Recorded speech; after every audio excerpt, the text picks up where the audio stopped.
વિદ્યાર્થી મિત્રો, chapter number 13 સજીવો અને વસ્તી. હવે જો એની અંદર આપણે ગઈ વખતે વાત કરી ગયા હતા કે પર્યાવરણમાં પ્રતિચાર આપતા પરિબળો. તો પર્યાવરણીય પરિબળમાં આપણે તાપમાનની વાત કરી ગયા, ત્યાર પછી આપણે પ્રકાશની વાત કરી ગયા, ભૂમિ અને પાણી. હવે એના પછી આપણે વાત કરવાની છે અજૈવિક કારકો સામેની પ્રતિક્રિયા. તો સૌથી પહેલાં તો અજૈવિક જે કારકો છે એ કયા કારકો? તો જે આપણે કહીશું કે જે નિર્જીવ હોય છે, જેમ કે તાપમાન, પ્રકાશ, તો આને અજૈવિક કારક તરીકે આપણે ઓળખીશું. તો જે પણ નૈસર્ગિક નિવાસસ્થાન હોય, કુદરતી નિવાસસ્થાન, એના જે આવા અજૈવિક કારકો હોય એમાં ઘણા પરિવર્તનો આવતા રહેતા હોય, અને એ પરિવર્તનો સામે જ્યારે સજીવને જીવવાનું આવે ત્યારે એનામાં તણાવપૂર્વક પરિસ્થિતિનું નિર્માણ થાય. હવે આપણે એવું કહીએ કે અજૈવિક પરિબળોમાં ફેરફાર આવતા રહે, તો ધારો કે તમે રણ પ્રદેશ અને બરફ પ્રદેશની વાત કરીએ તો રણ પ્રદેશમાં તાપમાન જે છે એ કેવું હશે? તો કે ઊંચું હોય છે, અને જ્યારે બરફની વાત કરીએ તો ત્યાં તાપમાન કેવું હશે? તો કે નીચું હોય છે. તો એનો મતલબ આવા જે અજૈવિક કારકો છે એમાં ફેરફાર થતો રહેતો હોય છે. જુદી જુદી જગ્યાએ આપણને એમાં શું જોવા મળશે? ફેરફાર. જેમ જેમ નિવાસસ્થાન બદલાશે એમ એમાં ફેરફાર આવશે. તો હવે આની સામે સજીવ શું કરે? તો કે આવા જે ફેરફાર થતો રહેતો હોય, બદલાવ આવતો રહેતો હોય, એની સામે ટકી રહેવા માટે સજીવ જે છે એ પોતાની આંતરિક જે પર્યાવરણ હોય અથવા તો જે શરીરની અંદરની જે એની રચના હોય એને વિકસિત કરવાનું કામ કરશે. જેમ કે ધારો કે અત્યારે આપણે એક ઉદાહરણ લઈએ કે કોવિડ-19, જેની સામે ટકી રહેવા માટે અત્યારે આપણે શું કરી રહ્યા છીએ? તો આપણે આપણા શરીરને એની સામે લડવા તૈયાર કરી રહ્યા છીએ. કઈ રીતના? તો આપણે આપણી ઇમ્યુનિટી વધારી રહ્યા છીએ, વિટામિન સી બને એટલું વધારે લઈ રહ્યા છીએ, ઝીંક અને વિટામિન સી વાળી ટેબ્લેટ લઈ રહ્યા છીએ, લીંબુ શરબત પી રહ્યા છીએ, આદુ ખાઈ રહ્યા છીએ આપણે. તો આ જે છે એ શું કર્યું આપણે? તો કે આપણી જે આંતરિક જે પરિસ્થિતિ છે અથવા પર્યાવરણ છે એમાં સુધારો કરવા પ્રયત્ન કરી રહ્યા છે, અને ઇમ્યુનિટી આપણી જે વધારીશું તો આપણે આવી પરિસ્થિતિ સામે ટકી રહીશું. તો એવી જ રીતના કોઈ પણ આવા અજૈવિક કારકો હોય એની સામેની પ્રતિક્રિયા દર્શાવવા માટે અથવા તો એની સામે ટકી રહેવા માટે, એમાં જે ફેરફાર થાય છે એની સામે ટકી રહેવા માટે કોઈ પણ સજીવને શું કરવું પડે છે? તો કે પોતાના જે આંતરિક પર્યાવરણ છે એમાં ફેરફાર કરવો પડે છે. તો જ્યારે આવા બાહ્ય પર્યાવરણ, આપણે એવી વાત કરીશું કે બાહ્ય અથવા તો કોઈ પણ સજીવ બાહ્ય પર્યાવરણ ભલે ફેરફાર દર્શાવે, પરંતુ જો આંતરિક પર્યાવરણમાં સ્થિરતા જાળવી શકે તો એને આપણે કઈ સ્થિતિ કહીશું? સમસ્થિતિ કહીએ છીએ. સમસ્થિતિનો મતલબ શું? કે બહારના વાતાવરણમાં ગમે તેટલો ફેરફાર થાય, બહારનું તાપમાન 50 ડિગ્રી થઈ જાય પણ એના શરીરના તાપમાનમાં કોઈ ફેર પડતો નથી, તો એવી જે સ્થિતિ જાળવી રાખે એને શું કહેવાય છે? સમસ્થિતિ તરીકે ઓળખવામાં આવે છે. તો આપણે જો એક ઉદાહરણ લઈએ, ઉનાળામાં બહારનું તાપમાન એટલું બધું વધી જાય છે તો આપણે એની સામે શું કરી શકીએ? તો કે એની સામે કાં તો આપણે પંખા નીચે બેસી રહીએ, એસીમાં બેસી રહીએ, આ તો એક સામાન્ય થયું. પણ આપણી આંતરિક પરિસ્થિતિ અથવા તો આંતરિક પર્યાવરણમાં ફેરફાર કેવી રીતના થાય? તો કે પરસેવો વધારે થશે આપણને. ઉનાળામાં તમે જોશો કે પરસેવો વધારે થશે, અને જ્યારે પરસેવો એકદમ થઈ જશે એટલે ફરી પાછું આપણું શરીરનું તાપમાન જે કેવું થઈ જાય છે? તો કે ઠંડુ થઈ જાય છે, અને 37°C ફરી પાછું એ આવી જતું હોય છે. તો આ સમસ્થિતિની જાળવણી કહેવાય. એમાં ઉદાહરણ તરીકે આપણે લઈએ કે 25°C તાપમાને જ્યારે સર્વશ્રેષ્ઠ કાર્ય થઈ શકે, તો ગરમી ખૂબ જ હોય અથવા તો ખૂબ જ ઠંડી હોય ત્યારે સજીવ શું કરશે, મનુષ્ય શું કરશે તો કે પોતે સમસ્થિતિ જાળવી રાખવા માટે પ્રયત્ન કરશે. 25°C તાપમાને તમે નોર્મલ સારું કામ કરી શકો છો, પણ ખૂબ જ ગરમી હોય, ધારો કે 45°C હોય અથવા તો 2°C હોય, તો એવા સમયે એને સમસ્થિતિ જાળવી રાખવા માટે શું કરવું પડશે, પ્રયત્ન કરવો પડશે. અને જુદા જુદી રીતના પ્રયત્ન કરશે. જેમ કે ઉનાળામાં ઘરમાં ઓફિસમાં બધે એસી ચલાવીને રહેશે અથવા તો પંખા ચાલુ રાખીને રહેશે, અને જો શિયાળો હોય તો હીટર ચાલુ કરી દેશે, હીટરમાં જ રહેશે. બરાબર, તો આવી રીતના સમસ્થિતિની શું કરવા પ્રયત્ન કરશે, જાળવણી કરશે. એવી જ રીતના કેટલાક સજીવો આવી પરિસ્થિતિમાં જ્યારે અજૈવિક કારકો સામે એને પ્રતિક્રિયા આપવી હોય તો જુદા જુદા પ્રકારના એ પરિવર્તનો અથવા અનુકૂલનો સાધે છે. જેમાં પહેલું અનુકૂલન જોઈએ આપણે, જુદા જુદા પ્રકારના અનુકૂલન સાધે. એમાં પહેલું જો અનુકૂલન જોઈએ આપણે તો એમાં એવું કહે છે કે નિયમન કરવું.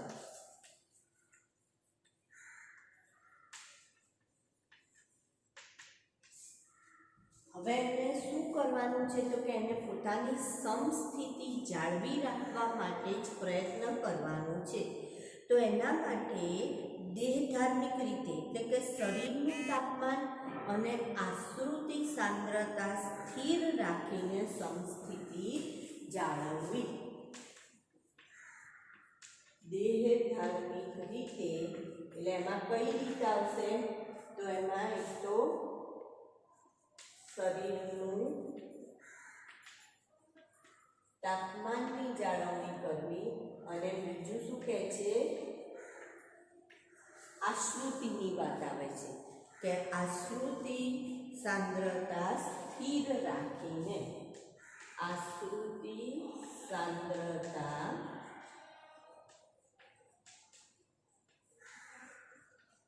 સ્થિર રાખીને એ શું કરી શકે છે તો કે સમસ્થિતિની જાળવણી કરી શકે છે. સમસ્થિતિની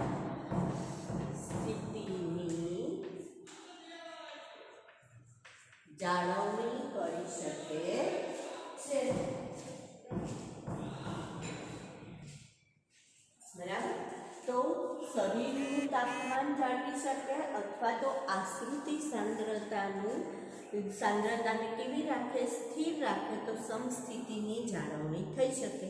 હવે એમાં ઉદાહરણ લઈએ તો બધા જ સસ્તન, પછી પક્ષીઓ, કેટલાક પૃષ્ઠવંશી અને કેટલાક અપૃષ્ઠવંશીઓ આ રીતનું આપણને નિયમન કરતા જોવા મળશે. આ પ્રકારે નિયમન કરતા જોવા મળશે. ધારો કે મનુષ્યની વાત કરીએ, સસ્તનમાં ખાસ કરીને એ લોકોનામાં આવું નિયમન વધારે જોવા મળે છે. તો કઈ રીતના, તો ધારો કે આપણે જો વાત કરીએ તો સસ્તનમાં મનુષ્યની વાત કરીએ તો એના શરીરનું તાપમાન કેટલું હોય તો કે 37°C તાપમાન સ્થિર રાખે છે. મનુષ્ય પોતાના શરીરનું તાપમાન 37°C સ્થિર રાખે.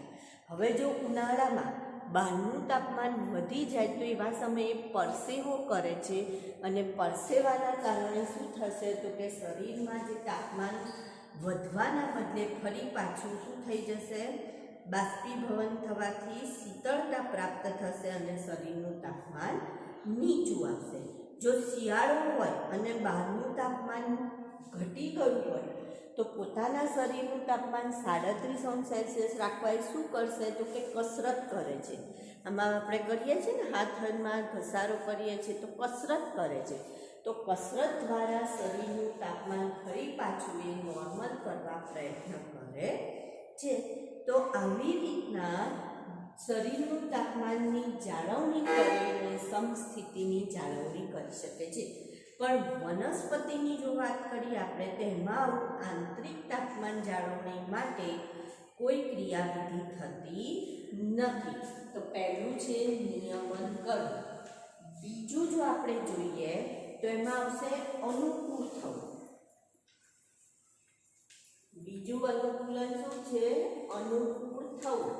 તો કોને અનુકૂળ થવાની વાત કરે છે તો જે શરીરનું તાપમાન આસપાસના પરિસરના તાપમાન અનુસાર કેટલાક જે 99% પ્રાણીઓ અને વનસ્પતિમાં બદલાતું રહેતું હોય છે. એવી જ રીતના જલજ પ્રાણીમાં આશ્રુતિ સાંદ્રતા બદલાય એમ પોતાના શરીરની સાંદ્રતા પણ શું થાય છે, બદલાતી રહેતી હોય છે. તો આવા જે પ્રાણી અને વનસ્પતિ છે એને કેવા કહીશું આપણે? અનુકૂલિત સજીવ તરીકે ઓળખવામાં આવે. તો સ્થિર આંતરિક પર્યાવરણ ફાયદાકારક હોવા છતાં અનુકૂલિત સજીવો એ ઓછી શું કરશે તો પોતે કે ઓછું કામ કરી સંતોષ માની લેશે કે થોડુંક કામ કરવાનું, પણ એમ કે ભલે વાતાવરણને અનુકૂળ નથી રહેવાતું. ધારો કે તમે અહીંથી લંડન ગયા અને ત્યાંનું એટમોસ્ફિયર તમને સેટ નથી થતું, તો તમે અહીંયા 7 કલાક કામ કરતા હો તો ત્યાં 5 કલાક કામ કરીને શું કરવું પડે? આપણે સંતોષ માની લેવાનો કે ભલે 5 કલાક કામ કર્યું, પણ જ્યારે આપણને વાતાવરણ અનુકૂળ આવશે પછી આપણે એમાં આગળ વધારે કામ કરીશું. ઘણા સજીવો ઉષ્મા નિયમન ઉર્જાની દ્રષ્ટિએ ખર્ચાળ છે. ઉષ્મા નિયમન એ લોકોનામાં શું થાય છે તો કે ઉષ્માનું નિયમન કરવું એ બહુ અઘરું હોય છે, એ લોકો કરી શકતા નથી અને એના કારણે એમના શરીરમાંથી ઉર્જાનો શું થતો જતો હોય છે, વ્યય થતો હોય છે. જેમાં ઉદાહરણ છે છછુંદર અને હમિંગબર્ડ. હમિંગબર્ડને ગુજરાતીમાં ગુંજન પક્ષી તરીકે પણ ઓળખાય. તો ઉષ્મા મેળવવી અથવા ઉષ્મા ગુમાવવી એ શેના પર આધારિત છે તો કે સપાટીના ક્ષેત્રફળ પર આધારિત હોય છે. નાના પ્રાણીઓનું સપાટી ક્ષેત્રફળ વધુ હોય, એમનું કદ નાનું પણ સપાટીનું ક્ષેત્રફળ કેવું હોય તો કે વધુ હોય. એટલે જ્યારે ઠંડી હોય ત્યારે ઝડપથી એ લોકો ઉષ્મા ગુમાવે છે. શરીરનું કદ નાનું ત્યારે શું થશે? ક્ષેત્રફળ વધારે છે અને એના કારણે ઠંડીમાં એ લોકો વધુ ઉષ્મા ગુમાવતા હોય છે. તો એના કારણે એટલે એ લોકોમાં ઉષ્મા ઉત્પન્ન કરવી એ વધુ ખર્ચાળ થઈ જાય. લોકો ઝડપથી ઉષ્મા ઉત્પન્ન કરી શકતા નથી અને એટલા માટે જ્યાં ઠંડા પ્રદેશો હોય ત્યાં તમને નાના કદના પ્રાણીઓ જોવા મળશે નહીં. કેમ? કારણ કે નાના કદના જે પ્રાણીઓ છે એટલે અનુકૂળ થવું એટલે શું તો કે એમને શરીર રચના જે અનુકૂળ હોય એ પ્રમાણે લોકો ત્યાં વસવાટમાં રહેતા હોય છે. નાના કદના પ્રાણી હોય એનું શરીરનું ક્ષેત્રફળ કેવું હોય તો કે વધુ હોય, અને જ્યારે ક્ષેત્રફળ વધારે હોય તો ઉષ્માનો વ્યય શું થશે? વધુ થશે. હવે જો ઉષ્મા ગુમાવે તો એને મેળવવી પણ પડે, તો વધુ ઉષ્મા મેળવવા માટેનું એની જોડે એટલો ખોરાક કે એટલું પોષણ હોતું નથી અને એના કારણે એવું કે ધ્રુવ પ્રદેશમાં નાના પ્રાણીઓ ભાગ્યે જ જોવા મળે. પછી ત્રીજું આવશે સ્થળાંતરણ કરવું. સ્થળાંતરણ કરવું એટલે શું તો કે એક જગ્યાએથી બીજી જગ્યાએ જવું.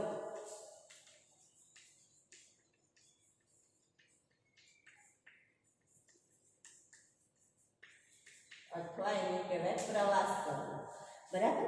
તો જેમ કે આપણે જોઈએ છે કે જ્યારે શિયાળો આવે છે ત્યારે આપણે ત્યાં ઠંડી સારી ચાલે તો નળ સરોવર તમને ખબર હશે કે નળ સરોવરમાં બહુ બધા પ્રાણીઓ, બહુ બધા પક્ષીઓ તમને જોવા મળે. લોકો દૂર દૂરથી એ પક્ષીઓ જોવા આવે છે, ફ્લેમિંગો બધું જોવા આવે છે. કેમ તો કે બધા બહારના દેશથી ઉડી આવેલા અહીંયા આવેલા પ્રાણીઓ છે, પક્ષીઓ છે. બરાબર? તો સ્થળાંતરણ એટલે શું તો કે જ્યારે એ લોકોને એમની ત્યાંની આબોહવા અનુકૂળ નથી આવતી તો એવા સમયે લોકો શું કરે છે તો બીજી કોઈ જગ્યાએ થોડા સમય માટે વસવાટ કરે. આવું જ એક ઉદાહરણ જો આપણે લેવું હોય તો આફ્રિકાના જંગલોનું લઈ શકાય. આફ્રિકા અને તાંઝાનિયા જે છે એના જે જંગલો છે એમાં માઇગ્રેશન થતું જ રહેતું હોય અને માઇગ્રેશન કહેવાય. તો જ્યારે વિન્ટર આવે, ઠંડી આવે ત્યારે આફ્રિકામાં ગરમી ચાલુ થઈ જાય આપણે અહીંયા જે વિન્ટર ઓક્ટોબર જે કહીએ છીએ ત્યારે મોટાભાગે ત્યાં થોડી ગરમી ચાલુ થઈ જાય, અને ત્યાં જ્યારે ગરમી ચાલુ થઈ જાય તો ત્યાંના પ્રાણીઓ બધા ક્યાં જતા રહે?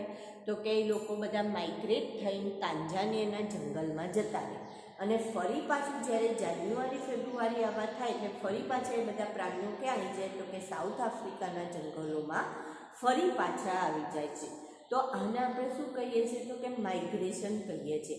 ધારો કે આપણે વાત કરીએ કે સૌરાષ્ટ્ર કચ્છમાં ઉનાળામાં પાણીની બહુ તકલીફ પડે છે, તો ત્યાંની જે પ્રજા છે એ લોકો, તમે જોયું હશે કે ઊંટ ઉપર કે એવી રીતના એમનો સામાન બધો લાદીને એ લોકો અમુક પ્રજા જે હોય છે એ શું કરે છે? તો કે ત્યાંથી આ બાજુ આવી જતી હોય છે કે જ્યાં એમને પાણી મળી રહેતું હોય, અને જ્યાં પાણી મળી રહે ત્યાં એ લોકો એમના ઊંટને એવું લઈને ત્યાં રહે, અને ત્યાં થોડું નાનું નાનું કંઈ પણ કામ કરે અને એ પ્રમાણે કમાય. એ લોકો રોડનું એવું કામ કરીને કમાય, મજૂરી કરીને કમાય અને ઉનાળો કાઢતા હોય છે. તો આને આપણે કહીશું સ્થળાંતરણ અથવા પ્રવાસ કરવો. રાજસ્થાનના ભરતપુરમાં કેવલાદેવ રાષ્ટ્રીય ઉદ્યાન, ત્યાં સાઇબિરિયાથી બધા પક્ષીઓ અને ઠંડા પ્રદેશમાંથી બધા પક્ષીઓ ત્યાં ઉડી આવતા હોય છે. કારણ કે આપણે જ્યારે શિયાળો આવે ત્યારે ત્યાં જે ઠંડા પ્રદેશો છે ત્યાં શું ચાલુ થશે? ગરમી શરૂ થશે. માટે ચોથું છે મુલતવી રાખવું.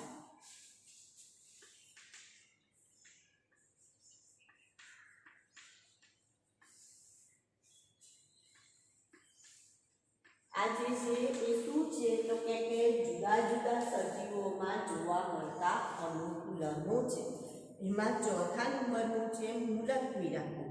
તો કેટલાક બેક્ટેરિયા, ફૂગ અને નીચલી કક્ષાની વનસ્પતિ હોય એ શું કરશે? તો કે જ્યારે એમને અનુકૂળ પરિસ્થિતિ ના હોય, પ્રતિકૂળ પરિસ્થિતિ હોય, અમીબા કે એની વાત કરીએ તો એ પોતાના અમીબા જેમ પોતાના ખોટા પગ અંદર લઈ લેશે અને પોતાની આજુબાજુ એક જાડી દિવાલનું આવરણ કરી દેશે, અને એમના જે બીજાણુઓ છે બીજાણુ એની અંદર રક્ષિત રહેશે, સુરક્ષિત રહેશે.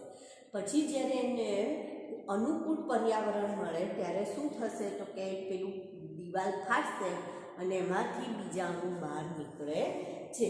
તો એનો મતલબ એમણે શું કર્યું? મુલતવી રાખવું એટલે તો જ્યારે એમને અનુકૂળ પરિસ્થિતિ નથી ત્યારે એમણે પ્રજનન કરવાનું કે કોઈ પણ પ્રક્રિયા કરવાનું શું રાખ્યું? મુલતવી રાખ્યું, અને પોતાની આજુબાજુ એક જાડી દિવાલનું આવરણ કરી એ લોકો એમાં શું રહે છે? તો કે નિષ્ક્રિય રહેતા હોય છે.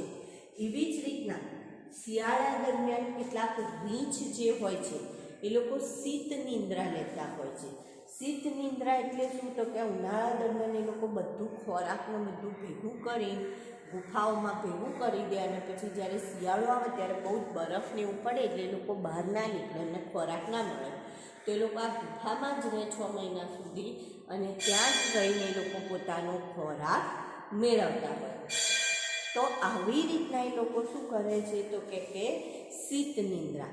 એવી રીતના જો ઉનાળાના કેટલાક પ્રાણીઓ હોય કે જે આગળ જમીનમાં ખાડો ખોદીને એમાં રહેતા હોય કે એમને ઠંડક પ્રાપ્ત થતી હોય તો એને આપણે ગ્રીષ્મ નિંદ્રા તરીકે ઓળખીએ છીએ, અથવા શીત સમાધિ અને ગ્રીષ્મ સમાધિ પણ એને કહી શકાય. ગોકળગાય અને માછલીઓ જે છે ઉનાળામાં ગ્રીષ્મ નિંદ્રા પસંદ કરશે. બરાબર. પ્રતિકૂળ પરિસ્થિતિમાં સરોવર અને તળાવના પ્રાણી પ્લવકોની જાતિ સુસુપ્ત અવસ્થા ગાળતી હોય છે. તો ઇન શોર્ટ આપણે અહીંયા 4 મુદ્દાઓ અનુકૂલન માટેના જોયા. નિયમન કરવું, અનુકૂળ થવું, સ્થળાંતરણ અથવા પ્રવાસ કરવો, અને મુલતવી રાખવું અથવા નિલંબિત કરવું. હવે એનાથી આગળ આપણે પ્રશ્ન આવે છે કે અનુકૂલન એટલે શું, અને જુદા જુદા પ્રાણીઓમાં કેવા કેવા પ્રકારનું અનુકૂલન જોવા મળે છે. આવું પ્રેક્ટિકલમાં પણ તમારે લખવાનું આવે છે કે કયા કયા સજીવમાં તમે કેવા પ્રકારનું અનુકૂલનનો એક પ્રયોગ આપતો હોય કે જેમાં તમારે ખાલી લખવાનું છે કે કોનામાં કયા પ્રકારનું અનુકૂલન સધાયેલું છે. બરાબર. તો પ્રશ્ન છે અનુકૂલન એટલે શું?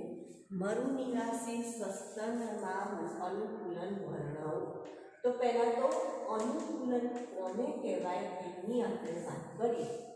તો પર્યાવરણીય કોઈ પણ પરિબળ છે એની સામે સજીવ પ્રતિક્રિયા દર્શાવવા માટે પર્યાવરણીય પરિબળ સામે કોઈ પણ સજીવ પ્રતિક્રિયા દર્શાવવા માટે પોતાનામાં જે ફેરફાર કરે એને શું કહેવામાં આવે છે? અનુકૂલન તરીકે ઓળખવામાં આવે છે. જે સજીવ અનુકૂલન, ડાર્વિનવાદમાં પણ આપણે વાત કરી ગયા હતા કે સજીવ જે અનુકૂલન સાધી શકતા હોય તો જ એ જીવી શકે છે, કુદરત એને પસંદ કરે, ને જે સજીવો અનુકૂલન ન સાધી શકે એ સજીવ એ પર્યાવરણમાં રહી શકતા નથી. જેમાં આપણે એક ઉદાહરણ જોયું હતું ડાર્વિનવાદ વખતે. ગેલોપાગોસ ટાપુ પર જે ફિંચ નામની ચકલી હતી એની જે ચાંચ હતી એ સીધી હતી. હવે ચકલીઓને કોતરોમાંથી ખોરાક મેળવવાનો હતો. તો જ્યારે કોતરોમાંથી ખોરાક મેળવવાનો હતો, સીધી ચાંચના કારણે જ્યારે ચાંચ અંદર નાખે તો ખોરાક પકડાય ખરો, પણ પછી એ ચાંચ બહાર કાઢવા જાય ત્યાં સુધીમાં છટકી જતો હતો. એની જે ચાંચ હતી એટલી મજબૂત નહોતી એટલે કોતરોમાં બટકાઈ જતી હતી. તો ધીરે ધીરે એની ચાંચ જે છે એ મજબૂત બનતી ગઈ અને સીધી હોવાના બદલે સહેજ વાંકી થઈ ગઈ. તો હવે કોતરોમાંથી ગમે ત્યાંથી ખોરાકને કોતરી મેળવી શકે છે. જેમાં આપણે ગુજરાતીમાં એક કહેવત છે કે હિન્દીમાં જેને આપણે કહીએ છીએ કે ઘી સીધી ઉંગલી से ना निकले तो टेढ़ी करनी पड़ती है. એના જેવું તો એ લોકોને ચાંચ સીધી હતી તો એમાંથી એ ખોરાક નહોતા મેળવી શકતા. તો ધીરે ધીરે એમની ચાંચ જે નવી પ્રજાતિ આવતી ગઈ, એમની નવી જાતિ આવતી ગઈ, એમાં ચાંચ સીધી હોવાના બદલે થોડીક કેવી આવી, વાંકી આવી, કે જે લોકો કોતરમાંથી પણ કોતરીને જીવાતો ખાઈ શકે છે. તો આને અનુકૂલન કહેવાય એક પ્રકારનું. બરાબર. અનુકૂલન તમારા વર્તન સંબંધી હોઈ શકે, કાર્ય સંબંધી હોઈ શકે, અથવા તો દેહ ધાર્મિક પણ હોઈ શકે, એટલે કે અંગમાં પણ ફેરફાર થઈ શકતો હોય છે. જો હું તમને એક વર્તન સંબંધી ઉદાહરણ આપું કે તમે તમારા ઘરમાં કોઈ પણ પ્રકારનું ગમે તેવું બિહેવ કરતા હો, પણ જ્યારે તમે 5 સારી વ્યક્તિઓ વચ્ચે ભેગા થયા હોય કે જે એકદમ હાઈફાઈ એવી રીતનું હોય, તો ત્યારે તમારું વર્તન કેવું હશે? તો કે આખું બદલાઈ ગયું હશે. તમારા ઘરે જો તમને ઢોસા બનાવીને ખાવામાં આપવામાં આવે તો આમ કરીને ખાતા હોય, અને જે તમે બહાર આવી રીતના બધાની જોડે ગયા હોય તો તમે સ્પૂન અને ફોક લઈને, કાંટો અને ચમચી લઈને ખાવા પ્રયત્ન કરશો. તો આ આપણું વર્તન સંબંધી અનુકૂલન કહેવાય કે તમારા વર્તનમાં ફેરફાર આવતો જતો હોય. બરાબર. તમારી બોલવાની ભાષામાં પણ ફેરફાર આવતો જતો હોય. તમે આમ ગમે તેવી ભાષા બોલતા હોય ગામડિયા, પણ જ્યારે તમે 4 વ્યક્તિઓ વચ્ચે ભેગા થાવ તો તમે સારી રીતના બોલવા પ્રયત્ન કરો, એટીટ્યૂડમાં રહેવા પ્રયત્ન કરો. તો વર્તન સંબંધી. કાર્ય સંબંધી. ઘણા સજીવોના કાર્ય આખા બદલાઈ જતા હોય છે. અને એવી જ રીતના પછી આવશે કે દેહ ધાર્મિક સંબંધી, એટલે કે આખી દેહ ધાર્મિક રચનામાં જ ફેરફાર થાય. જેમ કે આપણે આ ગેલોપાગોસ ટાપુ ઉપરની ફિંચ ચકલી, કે ધીરે ધીરે એમની નવી જાતિ કેવી આવતી ગઈ? તો કે વાંકી ચાંચવાળી આવતી ગઈ. પછી આપણને આગળ ઉદાહરણ આપેલું છે કે અનુકૂલન જે છે આપણે શું કહીએ છીએ કે કોઈ પણ સજીવનું વિશિષ્ટ લક્ષણ છે. તમે 11મા ધોરણમાં ભણી ગયા છો. તો ઉત્તર અમેરિકાના રણમાં કાંગારૂ ઉંદર જે છે, રણ પ્રદેશમાં થતો આ ઉંદર છે, એ પાણીના બાહ્ય સ્ત્રોતની ગેરહાજરીમાં પાણીની જરૂરિયાતો પૂરી કરવા પોતાની ચરબીનું ઓક્સિડેશન કરે છે. જો એને કેવું અનુકૂલન સાધવું પડ્યું છે? રહે છે ક્યાં? રણ પ્રદેશમાં એને પાણી મળતું નથી. તો હવે જ્યારે એને પાણી નથી મળતું અથવા ઓછું પાણી મળે છે તો એને કેવું અનુકૂલન સાધવું પડ્યું? તો કે એનું જે ચરબી છે, એના શરીરની ચરબી, એ ચરબીનું ઓક્સિડેશન કરીને એમાંથી એ શું મેળવે છે? તો કે પાણીની જરૂરિયાત પૂરી કરે છે, એટલે કે પોતે પાણી મેળવે છે. તો આવી રીતના એ લોકો, તમે જો ઘણી વખતે જોયું હોય કોઈનું ઓપરેશન કરાવ્યું અને ડૉક્ટરે પાણી પીવાનું ના પાડ્યું હોય અને એને સતત એમ કે તરસ લાગતી હોય કે એવું થતું હોય, તો ઉનાળો હોય તો ઘણા એમ કે મોઢા પર બરફ રાખો હોઠ ઉપર, તો એમની પાણીની થોડીક ઈચ્છા પૂરી થાય. તો આવું અહીંયા આ શું કરે છે કાંગારૂ ઉંદર, તો કે પોતાની પાણીની પૂર્તિ કઈ રીતના કરશે, શરીરમાં જે પાણી ઘટી જાય છે કે પાણી ઓછું થાય છે તો એ પ્રમાણ જાળવવા શું કરશે, તો કે એની જે ચરબી છે, આંતરિક ચરબી, એનું ઓક્સિડેશન દ્વારા એ પૂર્ણ કરશે અને એનું જે મૂત્ર છે એ મૂત્ર સાંદ્ર બની જશે. વધુ સાંદ્ર થવાના કારણે પાણીનો નિકાલ કેવો થશે, ઓછો. એટલે સાંદ્ર મૂત્રનો ત્યાગ થશે એટલે એમાં પણ પાણીનો ત્યાગ કેવો થાય છે, તો કે ઓછો થાય છે ને એના દ્વારા એ પાણીનું શું કરે છે, તો કે નિયમન કરે છે. હવે મરુનિવાસી વનસ્પતિના અનુકૂલનો જોઈએ આપણે. મરુનિવાસી એટલે જમીન ઉપર જોવા મળતી વનસ્પતિના અનુકૂલનો, જલજ નહીં, બરાબર. મરુનિવાસી વનસ્પતિના અનુકૂલનો. તો જો પહેલી વાત કરીએ કે રણ પ્રદેશમાં ઉગતી વનસ્પતિ, મરુનિવાસીમાં આપણે પહેલું કયું લઈએ, રણ પ્રદેશમાં થતી વનસ્પતિ. તો એનામાં તમને કયા કયા અનુકૂલનો જોવા મળે, તો પહેલું અનુકૂલન તમે શું કહેશો કે એમના જે પર્ણ હોય તો એ પર્ણ ઉપર ક્યુટિકલનું આવરણ હોય. શેના માટે, તો કે પેલા જે વાયુરંધ્ર હોય, પર્ણરંધ્ર હોય, એ બંધ થઈ જાય ક્યુટિકલના કારણે, એટલે પાણીનો વ્યય કરે નહીં. જો ફાફડા થોરની વાત કરીએ તો એમાં કાંટા જોવા મળશે. પર્ણનું રૂપાંતરણ શેમાં થયેલું જોવા મળશે, કાંટામાં. તો એ શેના માટે, તો કે પાણીનો વ્યય ઓછો થાય એના માટે એ જે પર્ણ છે એ કંટકમાં રૂપાંતરિત થઈ જાય અને એનું પ્રકાંડ છે એ લીલું હોય છે, જેને પર્ણસદ્રશ પ્રકાંડ કહેવાય, જે પોતે પ્રકાશ સંશ્લેષણની પ્રક્રિયા કરશે. બરાબર, એનું જે પ્રકાંડ છે પોતે શું કરશે, પ્રકાશ સંશ્લેષણની પ્રક્રિયા. પછી એવી જ રીતના બાષ્પોત્સર્જન ઘટાડવા પર્ણરંધ્ર છેક ઊંડા ખાડામાં ગોઠવાયેલા હોય, એટલે બહાર ઉપસેલા પર્ણરંધ્ર નહીં હોય, વાયુરંધ્ર બહાર સપાટી પર ઉપસેલા નહીં હોય, એટલે શું થશે, તો કે બાષ્પોત્સર્જનનો દર શું થશે, આપોઆપ ઘટી જાય છે.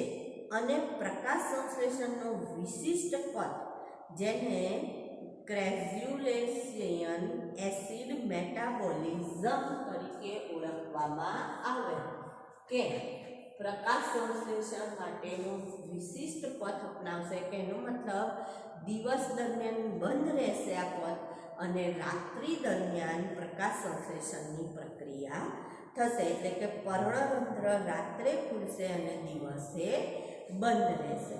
બરાબર. એવી જ રીતના સસ્તન પ્રાણીઓની વાત કરીએ આપણે.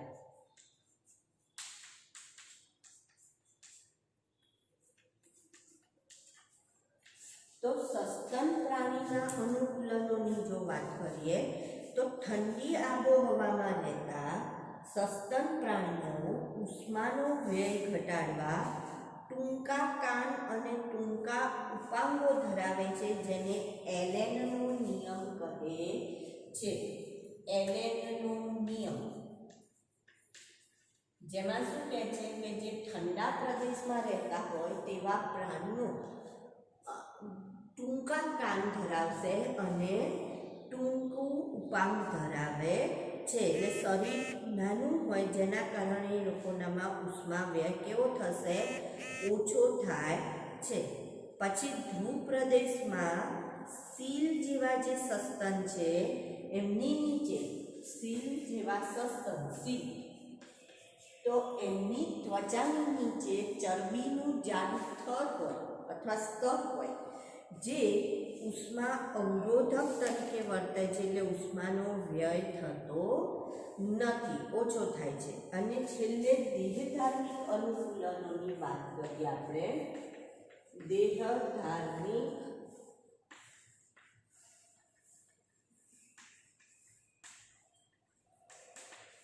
અનુકૂલનો.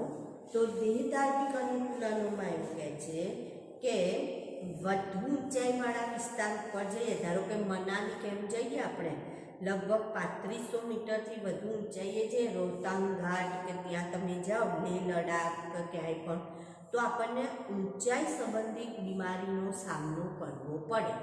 કેમ? કારણ કે ત્યાં આબોહવા કેવી હોય તો કે પાતળી હોય છે.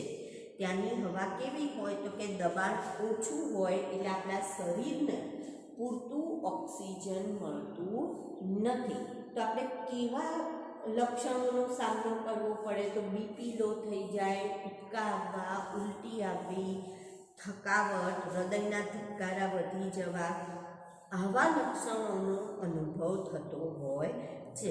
પણ ધીરે ધીરે આપણે શું થશે, સ્થાનિક હવામાનને અનુકૂળ થઈશું તો ઊંચાઈની જે બીમારી છે એ પણ અનુભવાતી નથી. તો આવું કેમ થયું, કેમ નથી અનુભવાતી? તો કે આપણું શરીર જે છે એ દેહધાર્મિક અનુકૂલન સાધશે. કઈ રીતના અનુકૂલન સાધશે? તો કે રક્તકણનું જે પ્રમાણ છે એ વધારી દેશે આપણા શરીરમાં.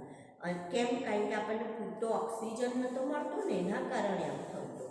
તો રક્તકણનું ઉત્પાદન વધી ગયું એટલે હિમોગ્લોબિન વધી ગયા, હિમોગ્લોબિનની બંધન ક્ષમતા વધી ગઈ, એટલે હિમોગ્લોબિન વધારે ઓક્સિજન અણુઓને લઈ જશે.